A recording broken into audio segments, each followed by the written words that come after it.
Lately, I've noticed that many of my clients are driven to overeat because they're trying to follow certain food rules.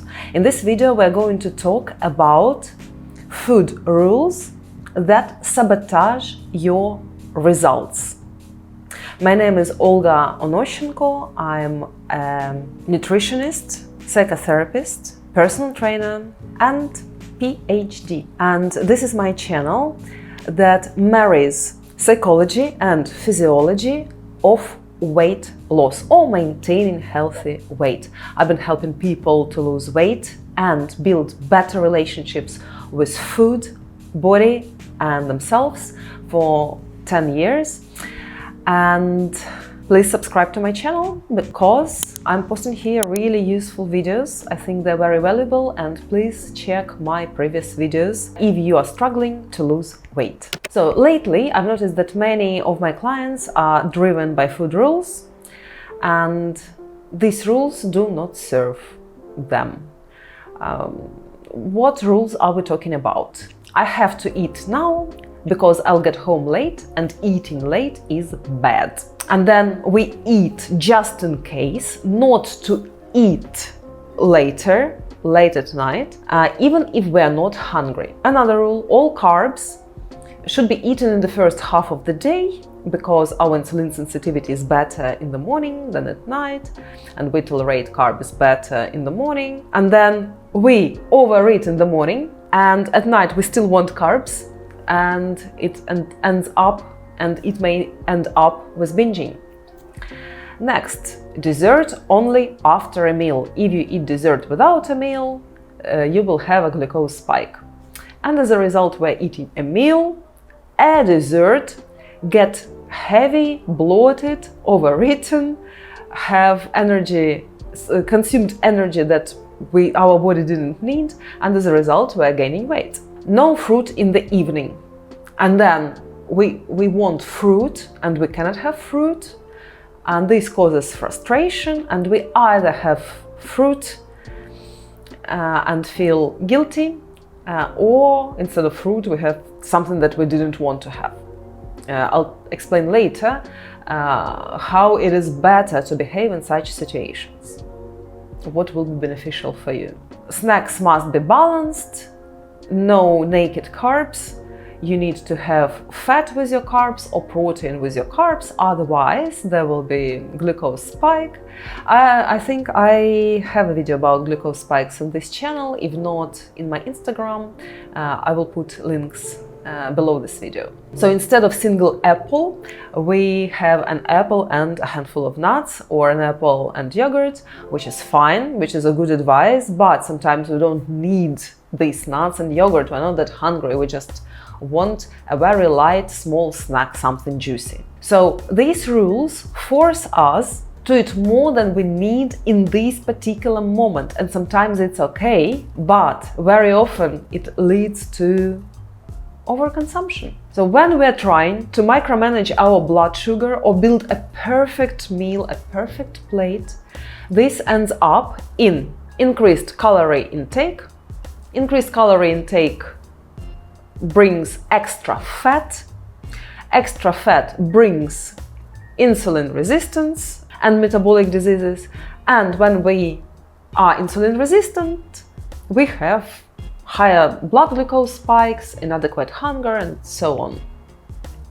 A lot of problems connected with insulin resistance. And most importantly, every time we do this, we teach our brain to ignore our internal body's hunger and satiety signals, and instead follow some food rules. And these food rules are not always evidence-based, what is worse. So what's important? The context and not universal rules. You know, normal distribution, bell-shaped curve?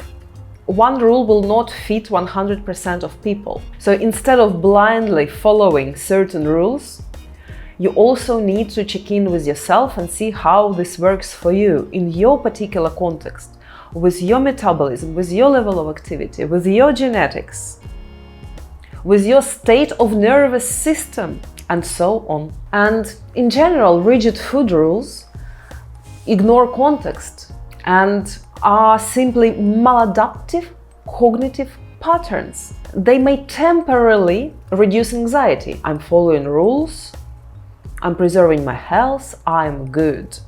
But they undermine flexible self-regulation. And self-regulation is essential for sustainable eating, for healthy eating behavior. And what is self-regulation? Is the ability to manage your thoughts, emotions, behaviors in line with your goals, situation, and internal needs. For example, if you're trying to lose weight and start craving cake, something high calorie, self-regulation means pausing for a moment and asking yourself, am I actually hungry or is this emotional? Can I tolerate this craving, this temptation, or do I really need to go for this piece of cake? And then you choose based on your long-term goals. What do you need to achieve? Do you need to achieve peace with food? Do you want to try the best cake in the world? Do you want to enjoy a social occasion where the cake is served? Or do you want fast fat loss? Do you want not to overeat because you've already eaten a lot and this cake will bring you heaviness, bloating, and so on? So you always need to be able to have time to stop and ask what's better for you now and act accordingly rather than act on autopilot. Self-regulation versus autopilot. What effective food decisions include? Interoceptive awareness, sensitivity to hunger and satiety cues the body sends us, environmental context, food availability, social situation, time. Then life goals and priorities. What are we chasing now? Do we need more energy to be more productive at work? Do we want rapid fat loss? Do we want something else? And emotional resources. Are we able now to say no to this piece of cake with compassion rather than out of anxiety? So if we just follow universal rules, we just ignore what I said above. I probably will expand on what is interoceptive sensitivity and recognizing hunger and satiety cues. It's important to make decisions based on that, because if we eat when we're not hungry, it means we eat when our body does not need energy. It means that we consume extra calories, then that as a result will bring us extra weight. We don't need it. It's not as important what we eat, and it's not very important to know nutrition details, to have deep nutrition knowledge, because we all know that we need to eat a lot of plants, vegetables, and we need to minimize high sugar, deep fried, high fat foods, processed foods, and we need to exercise. And these rules are so simple, but they're so not sexy, and it's not really simple to follow them. Therefore, our mind tricks us into trying to find secrets of losing weight and maintaining weight without effort, without saying no to food, without exercising regularly, and so on. Therefore, we are searching for this extra information, how to regulate our blood sugar, and so on. And then context, food availability, social setting, time available. For example, I come back home very hungry, I still need to work, I don't have much time, so instead of cooking a meal from scratch, healthy and balanced, I can have a quick healthy meal.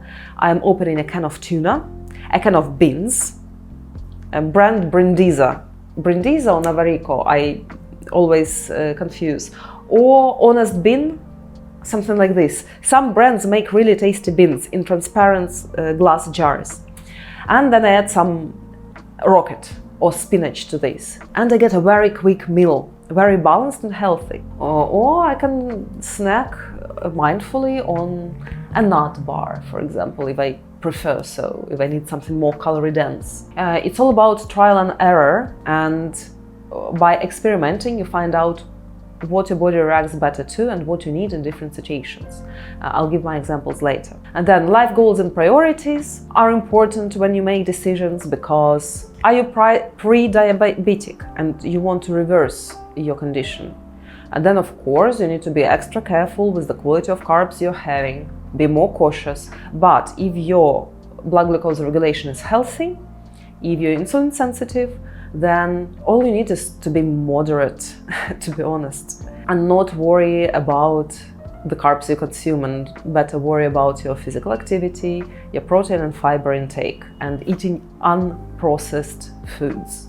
Or if you need to cure bad relationships with foods, your thinking patterns should be changing, and this will dictate what you're choosing in the moment. Sometimes going through a period of unconditional permission to eat is a key to your healing, to your recovery from disordered eating patterns. Not necessarily it should be eating disorder, but being somewhere on the spectrum of disordered eating is never nice. And talking about emotional resources, again, are we ready to say no to food from the position of self-care rather than hatred of your body? Can we make a choice in our favor? So context is key. Every food decision makes sense only in certain contexts. The same action can be either helpful or pointless depending on situation, depending on who's in front of us. And some examples with following food rules, thinking pattern, and my suggestion, what could be healthy in this situation instead of following the food rule. Example number 1, no eating close to bedtime. Because don't eat after 6-8 p.m. because everything you eat will turn into fat. We know this is not true. Imagine you get back home 9:30 p.m. after work. You barely ate all day, you were busy, and you're ravenously hungry. And now you see that it's 9:30, it's well later than 6 or 7 or 8 even p.m. And the rule says no. The body says, I want to eat everything. As a result, we feel anxiety. The body wants to eat, but I cannot eat. And this may lead to a binge. And as a result, we will eat more than if we come back home, sit down, eat a light meal, light but satiating and satisfying, and go to bed with a pleasant feeling of satiation but without heaviness. And if we binge it, we will feel shame and we will feel terrible tomorrow in the morning. Example number 2, no fruit at night, because fruit are full of sugar and our insulin sensitivity is better in the morning than at night. So sugar at night is evil. And you had lunch at 2 p.m, then had dinner at 7 p.m, and 10:30 p.m. you're working or reading or chilling, and you fancy a piece of fruit, an apple or a persimmon. The rule says no, and then you suffer, and you may as well binge on pastries. Or you eat an apple, feel guilt, and spiral into binge. And healthy response would be eat an apple, enjoy, maybe 2 apples. Stay attuned to your body, notice when you're satisfied, when it's enough. Example number 3, snacks must be balanced, no naked carbs. If you eat carbs alone, without fats and protein, you will have a glucose spike. Terrible. That's not true. Spikes are not terrible. They're only terrible if you are insulin resistant, but if you're insulin resistant, you need to exercise and lose weight, and then everything will improve. Micromanaging your blood glucose is micromanaging your symptoms rather than targeting the root cause. So imagine a context, you're not hungry, but you want something sweet and juicy, just a piece of something sweet and juicy before a stressful meeting, like an orange. And a rule says add cheese or nuts or Greek yogurt. And as a result, instead of 60 calories of an orange, you have 250 calories. It's a mini meal, and you are not even hungry. What would be a healthy contextual choice? Eat the fruit. That's it. Example 4, Eat just in case, or eat because it's time, because you need to have regular meals. Or if you get busy later, you will be hungry, and if you're hungry, you will definitely overeat. No. Being hungry does not automatically make you overeat. You always choose. You always choose whether you're going to overeat or not. It's a skill to be able to self-regulate. Of course, it's harder when we are ravenously hungry, of course, but we still can be in control. These skills can be learned. So if, for example, you're not hungry, but it's 6 p.m. and you need to have your dinner, but you will actually be hungry by 8, you make yourself eat your dinner, and it means you ignored your satiety signals. And probably a better strategy would be not having a heavy dinner at 6 p.m. when you're not hungry yet, but having something light at 8 p.m. Again, it depends. Sometimes it's healthy to eat in advance if you know that you will benefit from it. For example, when I still do 10% of my time, I work as a personal trainer, and sometimes I have 3 sessions in a row. And the job is energy consuming. I do not exercise with my clients, but it is energy consuming. And by the end of 3rd hour, I want to eat. And if I do not eat before session, I will eat a client by the end of 2nd and 3rd hour. If I go to the gym slightly hungry, not really ready to eat, but slightly hungry. So my strategy is either to have a good meal before going for work, or taking something with me, such as a protein shake, a Huel, to snack, because I know that when I'm hungry, I'm not at my best, I cannot deliver the best service to my client. So it really depends on situation, and sometimes I can tolerate hunger and just have a cinnamon bun or cardamom nut after expending a lot of energy and getting into a calorie deficit and being hungry. And this still can work when I'm hungry, let's be honest. Another example, every meal should include protein, especially if you're a woman after 40, minimum 30-40 grams of protein per meal. And that's a really good advice, but very often I see people abusing themselves with protein. They really don't need anything, really don't want anything protein-y. What they want in the moment is cardamom nut. And they sort of force feed themselves with protein. And as a result, they're not satisfied and they still crave that cardamom nut, and they have it, and it's a lot of calories, they overeat, gain weight. And after 40, it's very easy to gain weight. And I don't know many clients who struggle with eating 30-35 grams of protein per meal, but this can be the case. And it's important not to force feed yourself with protein. Find ways how you can enjoy eating your protein. Which forms of protein do you prefer? When do you prefer eating it?